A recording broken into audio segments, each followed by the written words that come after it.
Hi guys! So, I'm going to try to do this live video. I'm not sure how good it's going to work because I'm up in the mountains right now, and so I don't have the best reception up here. I don't get much cell phone reception at all, and the internet at my parents' house is pretty slow. So we're going to try it. We're going to see if this works. Maybe it'll work. Hello, Elena! Mwah! I love you so much! One thing I'm really excited about, y'all, we survived the new moon in Scorpio. Good morning, Jen. Good morning, Hannah. Oh, yeah, come up here to the mountains. It's so nice. I'm heading back home. It was a quick trip, but it's been really nice to be up here, and it was so beautiful yesterday. So there's a couple things I'm really excited about. We had the new moon in Scorpio last night. I'm excited we all, went into the depths and the darkness. And we're going to keep doing that as we move through Scorpio season, right, y'all? Don't shy away from the intensity right now. You got to go there. But we can go there with love and compassion and gentleness. It's a time to embrace the intensity, but also to definitely avail yourself of the resources and support you have available. Rest when you can, and that's one of the things I've been doing up here. I thought about doing a really cool Samhain All Hallows Eve offering, a super special reading, but I just don't have it in me right now to do more than I'm already doing, so I'm not. But I am doing our weekly tarot forecast. I'm also super excited that scrunchies are cool again because oh my god, I love me a scrunchie. Look at that. Super fun. Also make cute bracelets, And now that my kiddo has such long hair, we share scrunchies. This one's actually his. Oh, I love it. Alrighty, so let's see what the cards have in store for us as we head into this week of being just out of the new moon. On Halloween, we have Mercury is stationing retrograde. Don't fear the Mercury retrograde, just be prepared. Slow it down, be reflective. Then we have Dia de los Muertos, Day of the Dead. So it's a time to be really connecting, being quiet, listening, offering, connecting with those beyond the veil. We can do that anytime, right? But it is a time of the year when it's a little easier to connect and to hear and to open. So let's see what this week holds. All right, I'm gonna lay out the cards.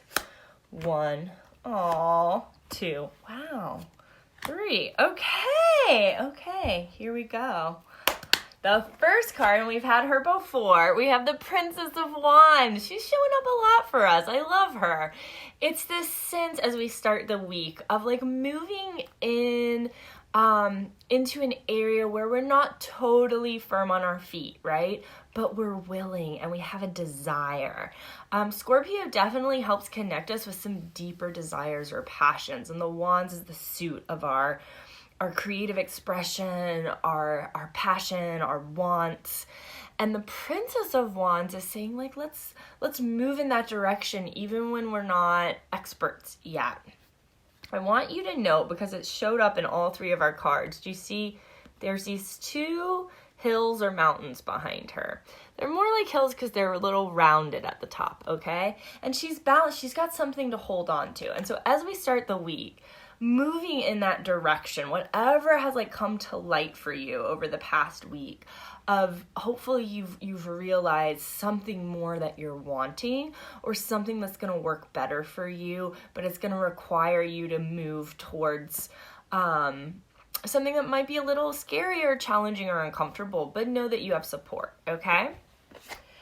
Then she showed up last week too. Look at that, the 8 of Swords, okay? Again, what's in the distance? 2 mountains. These are sharper ones. Things are becoming clearer, and yet at the same time not, okay? Things are sharper. Things are starting to come into focus, but you have to feel your way through. You're not going to see where to go. You're not going to necessarily have all of that logical, clear certainty that you want, But what you do have is a capacity to stand your ground, stay aligned, and trust your intuition.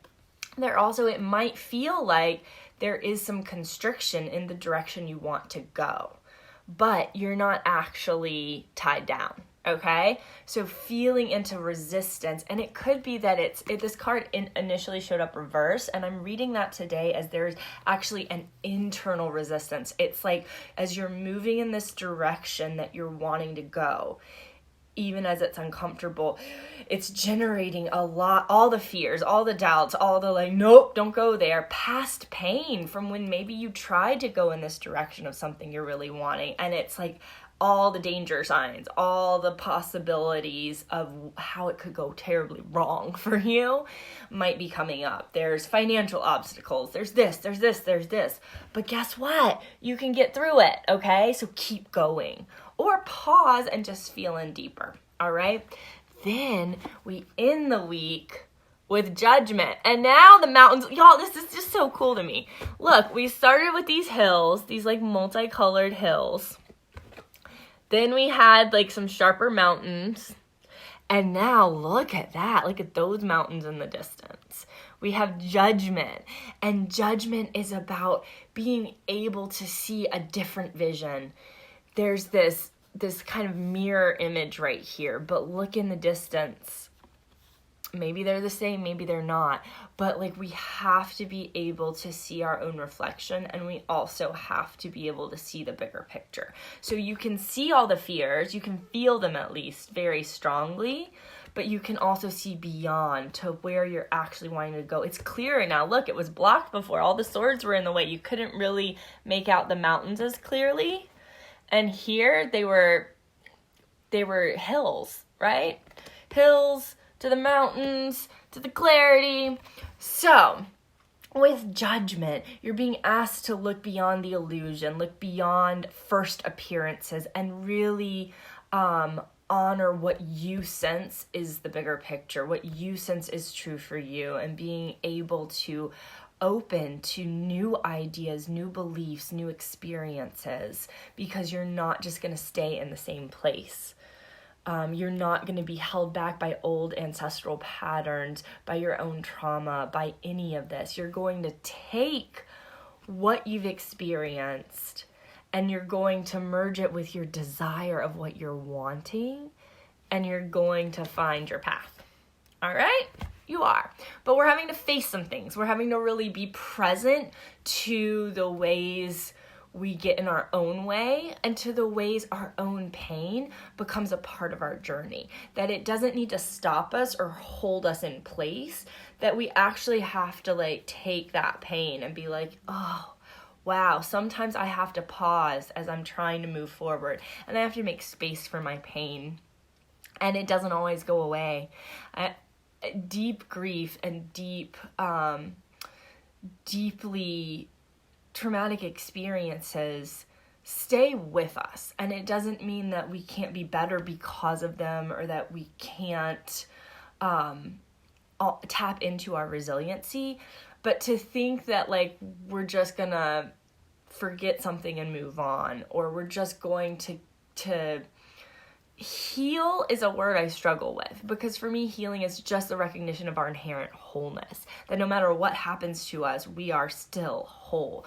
Even when part of us fractures, even when our sense of safety gets shattered, even when our trust in someone is shattered, our inherent wholeness isn't.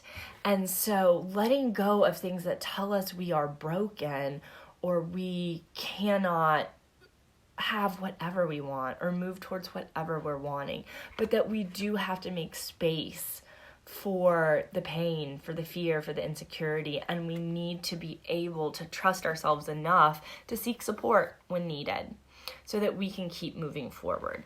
And there's going to be times we have to just take a time out and be with ourselves and nurture ourselves, and then access that resilience that comes from moving through and growing beyond something that is traumatic, or something that opens us to a very intense and raw experience of grief, and that we take that with us, and that becomes our medicine, and a part of our medicine at least, and we move forward on our journey with that.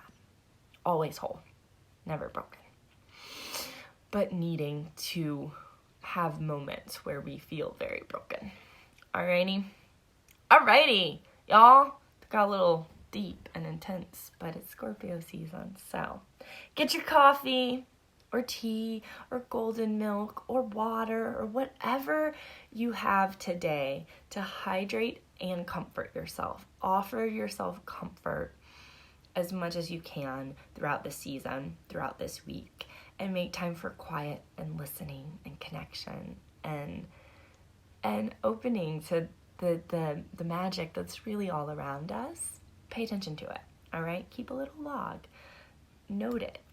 Take a moment to really connect, and there's messages all around, especially this week. So ask for signs. Ask for signs from your loved ones. Ask for signs from spirits, from guides, from whatever it is that you think might be out there.